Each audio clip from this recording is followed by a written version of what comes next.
Thank you for coming together in this forum as we celebrate the immense contributions of public education support professionals here in Jeffco and beyond on NEA's National ESP Day. My name is Laura Senner.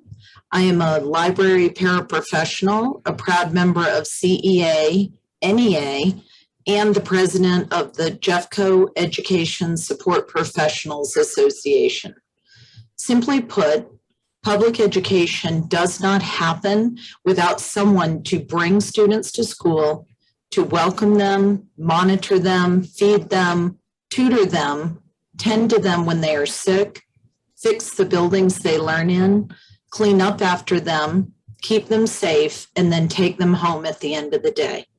Today, I am joined by Xander, a kitchen manager here in Jeffco, Darcy, a paraprofessional here in Jeffco, Memory from Trinity Presbyterian Church, Amy Baca Ohler, president of the Colorado Education Association, Paula Reed and Mary Parker, two of our newly elected Board of Education directors, are also here.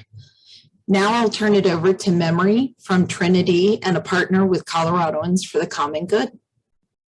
Thank you very much. My name is Memory Wollenweber.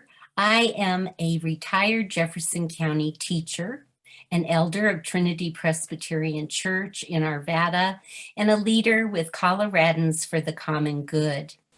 Coloradans for the Common Good is proud to have JESPA as a member institution, and we stand with them in celebration of ESPs and this special day in honoring them.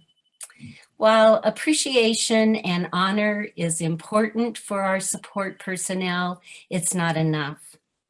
Our community, district, and government leaders must absolutely show their support and their appreciation of ESPs through their actions of hearing them, seeing them, and following through on commitments to them.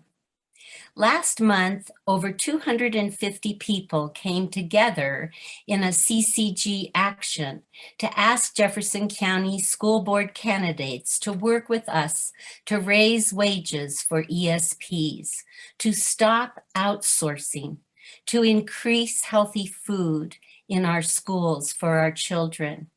All the candidates, including the candidates here, committed to working towards these goals with us. I want to thank you, thank them and our other candidates for that commitment. This is an example of real appreciation and real honor of our workers and our community. We look forward to working with you as school board candidates and make these ideas a reality to show our true appreciation for our essential Jeffco workers. Thank you. Thank you, Memory. Hello, my name is Xander Bednal. I'm a kitchen manager for Jeffco Public Schools, as well as president of Jeffco Schools Food Service Association. Today is a day to celebrate and uplift ESPs for their dedication and commitment to our students. We are essential workers and form the backbone of our schools. But it's no mystery that times are dire. Just today, we were told that our meal participation has doubled to over 40,000 meals served daily, yet we remain critically understaffed.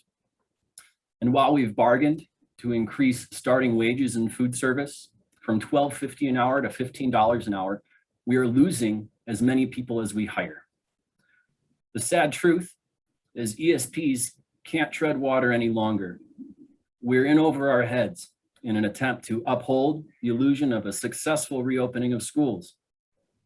But with that said, I'm truly excited to work with our new school board, who have committed to a $3 an hour raise for all ESPs, no outsourcing of union jobs, the removal of a pay for performance schemes, and a mandatory parental consent for junk food purchases. I want to thank you all for being here, and I truly do look forward to working with you. Hello, I'm Amy Baca Ohler. I am the proud president of the Colorado Education Association, representing over 39,000 educators across the state of Colorado, including our education support professionals who we honor today and without whom our schools would not work. As a teacher, a high school counselor, and a parent, we all know that students need recess. And there is actually brain science that shows and proves that students need this time to get a break from their learning in order to do better in their learning. However, when students are backed up in line, waiting to eat due to staffing shortages, they have less time on the playground. We see that students oftentimes pass up the healthier options for a quicker junk food option so they can make it out to the playground and again get that much needed break in their learning. Without time to eat and plenty of time for recess, learning does suffer. We need adequate staffing, and that requires competitive and living wages. I have also heard from custodians in Jeffco and across the state that many are told to clean a building in 4 hours time when it would normally take 8 hours at one school, and then return to their home school and be expected to clean the same amount. And there are even more pressures that have been added into their cleaning protocols during the COVID pandemic. Doing 8 hours worth of work in 4 hours time is disrespectful and has a negative human cost to the very people who work so hard to keep our schools safe and clean. Without custodians, our learning environments are not safe and clean, and this has an impact on our students as well. We must value the professionals that work with our students, the teachers, the counselors, the custodians, the secretaries, the food service workers, the mechanics, and the transportation workers. Without all of these very important workers, our schools do not work. So today, we call on everyone to honor our amazing educational support professionals, not just with words of gratitude and thanks, but with real meaningful actions that will improve the lives of the working professionals as well as our students. Darcy.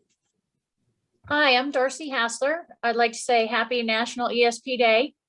Never heard of it before, but I'm thrilled to be part of it here. I'm a 16-year paraprofessional at Betty Adams Elementary. I also was approached by my principal 4 years ago to get my substitute authorization just in case of building emergencies when no subs were available. I had worked 6 days, 7 days. Last year I worked 14, and this year I've worked 7 so far. What that does is take me out of my regular job, and I'm just going to give you what impact that is with one small story. I take one kiddo out for a 5-minute break because he needs that between his math and his science work to be able to absorb what he's doing. 5 minutes out on the playground. One day I was subbing, and while he saw me in the building, I didn't come to get him. The next day, he came up to me and he said, "Mrs. Hassler, you forgot about me. I can't trust you anymore." And that broke my heart. And yes, maybe I should have gone to him and say, "Sorry, I'm teaching today. I won't be able to get you." But the fact that that connection of that 5 minutes every day, 5 minutes, it doesn't seem like much, but it's one-on-one with an adult. And not being able to do that or my other groups really impacts. So while I may be helping and doing a subbing job, that's not where my heart is. My heart is with the other connections with the other kids. That's what I love about my job.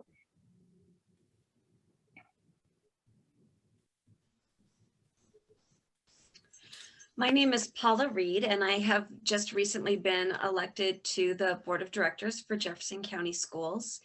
I came to this position having been a teacher in the district for 30 years. I am a member of the retired branches of NEA, CEA, and JCEA. And I want to talk a little bit about how important the paraprofessional in my classroom was when I was a teacher. I spent, excuse me, I spent 20 of my 30 years teaching in a classroom for at-risk students. And those last few years, I have had an amazing parapro named Vivian. And when I had a kid who started to escalate and whose behavior started to get out of control, she would take that child out of the classroom, just walk around the school with them, let them talk through what was going on. And she was really good at helping them come to their own decision about how to get back into that headspace to be in the classroom. And that's really important because that allows the other 25 to 27 kids in the classroom to continue learning with me. I don't have to stop and get hold of a child's behavior. And that kid felt welcome back in the classroom, and they lost very little learning time. Whereas if I sent them to an administrator because they were being disruptive, they would have lost all that learning time. I think sometimes people think that our support professionals are sort of unskilled labor, and so we shouldn't have to pay them very much. But that's an incredible skill to be able to work with a student in that way. It's an incredible skill to turn your back on 60 kids and drive them through the city safely. There are all kinds of real skills that go into the jobs that support educators in schools. And the other thing that we have to realize is that we're competing with private industries. For a long time, people liked that competition aspect because they thought that kept salaries down. Well, newsflash, it's driving wages up, and we have to keep pace with that. That's what's causing our critical shortages. And so we need to be talking to our legislators. They've been underfunding schools for a decade now, and there's a real impact on schools, on kids' ability to get to school, on kids' ability to eat, on teachers' ability to function, on schools being, as has already been mentioned, safe and clean. These are serious issues, and they are critical. And I'm going to hand it off to Mary. Thank you. My name is Mary Parker, and I, along with Paula, have recently been elected to the Jefferson County School Board. I have 2 daughters who are teachers and 4 grandchildren who are students in Jefferson County schools. And I'm very happy to be part of this event recognizing the importance of educational support professionals in public education. And I'm committed to addressing a significant shortage of support professionals we see right now. As I said, as I was campaigning, if a child can't get to school because there's no school bus, or if when they get to school, there's no teacher in their classroom, or if there's no healthy lunch available for them, then they're not going to get the education that they deserve. So I think that it's critical we address all the needs of the schools, and I am very excited to learn more about the needs specific to JESPA and also to be able to do something to address them. Thanks so much. Thank you, everyone, for your comments. I appreciate all the stories and just cannot emphasize enough what a crisis point we're at in our schools right now. I hear stories like Darcy and Xander and Paula were expressing every day. I'm hearing of custodians jumping in to help serve food. Principals are jumping in. Principals are out covering for paraprofessional shortages. And sadly, I was at a school today and saw a middle school girl being escorted out in handcuffs for yelling at a teacher and saying a word she shouldn't have said. And I thought, wow, you know, we shouldn't be escorting kids out of school in handcuffs.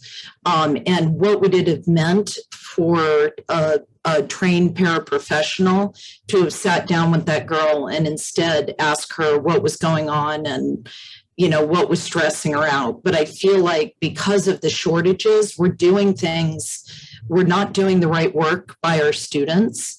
And as we forge through the third school year impacted by this COVID crisis, we must show professional respect for these essential workers by ensuring that they have a livable wage and that they have access to professional development and adequate staffing so that they're not having to do the work of 3 employees by themselves. And they deserve affordable health care benefits and a proper retirement package. So respect can be shown in many ways. But we're kind of done with the thank yous and the pats on the back. We need real action here, and our students need that action. So I am pleased that we were able to bring all these people together today and our partners in the community. Thank you, Memory. Thank you all for being here, and we look forward to working with Mary and Paula on the school board. They're not even sworn in yet, but we're not giving them time to grow cold, waiting to be sworn in. So that's it for our program today, and I will turn it over to